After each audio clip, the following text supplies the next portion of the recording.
Hi guys! So yun, welcome again. So, may i-unbox tayo ngayon.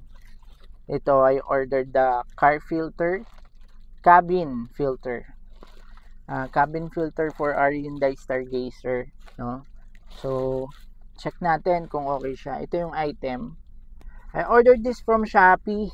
So, sobrang mura niya. Less than 100 pesos for a cabin filter. So, diba? Hindi na masama. Let's see. Sana sukat siya dito sa ating Hyundai Stargazer. Okay. Check muna natin. Okay. So, ayan. Buha ko ng scissor. Try natin. Okay naman yung packaging niya. Naka-bubble wrap siya. Sana hindi naman siya nadurog or na-damage sa shipment. Ngayon, napaka-importante talaga ng pagpapalit ng cabin filter, no? Siyempre, lahat ng dust particles sa loob ng sasakyan natin, nahihigop nitong aircon natin. So, nandito na i-stack yung mga dumi sa cabin filter.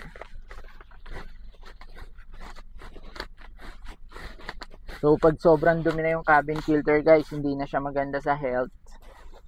And then, syempre, mahina na yung blower ng aircon natin. Hihina yung aircon natin. By the way, guys, ito yon. Ayan. Wow, less than 100 Mukhang, ayan, mukhang legit naman. Meron siyang branding na Hyundai dito. And then, genuine parts na kasulat. Then, may part number siya. Ayan. So, let's check.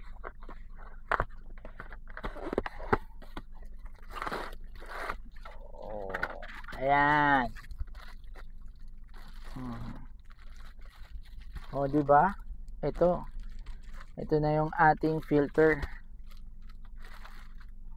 So, ito yung old filter ko. Ayan. Ito yung old filter ko. Ayan. Madumi na siya. Actually, hindi pa naman siya ganun kadumi. Pero, palitan na natin. Less than 100 lang, diba guys? Okay na siya. Hindi ka na magtitipid na palitan pa yung cabin filter. Yun.